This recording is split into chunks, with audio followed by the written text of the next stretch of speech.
The BJP has also now targeted the Mamata government viewers over the clampdown on the protesters, calling it proof of the TMC's dictatorial mindset. The BJP is alleging that the state government is determined to protect the perpetrators. Nabanna में हम देख रहे हैं हो रहा है,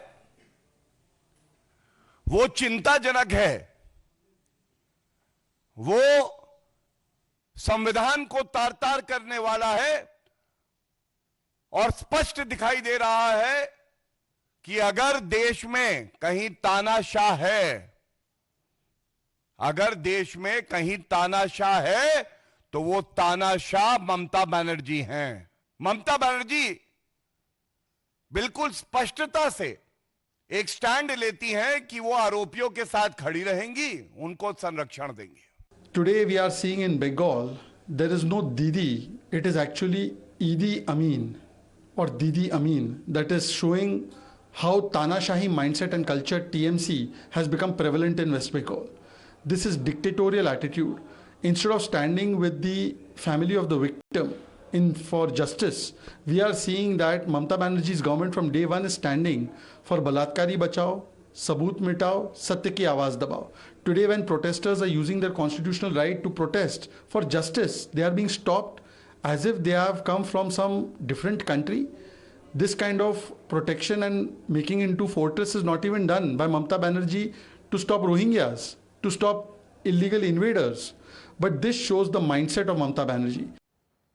And now we have another reaction coming in from the BJP, this time from Union Minister JP Nadda, after what we saw on the streets of Kolkata today. And here's what he has said. The images of police high-handedness from Kolkata have angered every person who values democratic principles. In Dini's West Bengal, to help rapists and criminals is valued, but it's a crime to speak for women's safety. So that's a scathing attack coming in from JP Nadda as well. Union Minister, Bharatiya Janata Party reiterating again its demand that Mamata Banerjee should resign. Let me now go across to my colleague Sabyasachi, who is live with us. Sabyasachi, a very scathing attack coming in from JP Nadda as well. We earlier heard from Gaurav Bhatia as well. So BJP clearly is not going to let go of this particular situation, and tomorrow there is a call for Bandh too.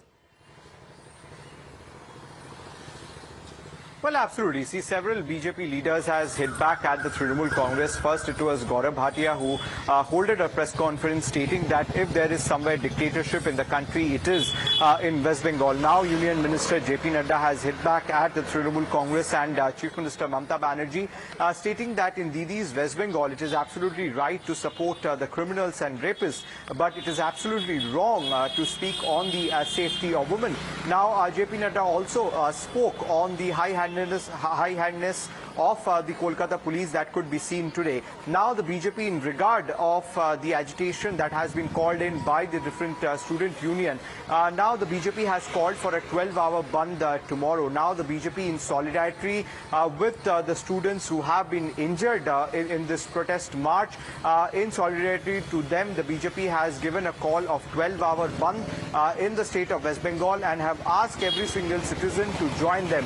Now today we had seen that whether it is the Chhatragachi area or Howrah or the College Square More, everywhere there was clash between the West Bengal police and the protesters. There was stone pelting, there was smoke gas fired as well as lathi charge. So clearly a lot of violence took place and both sides have suffered injuries. The protesters in fact have suffered injuries. Some of the police personnel also have suffered injuries. So clearly the political blame game is going to escalate again, and tomorrow the BJP has called for a 12-hour Bandh here in West Bengal.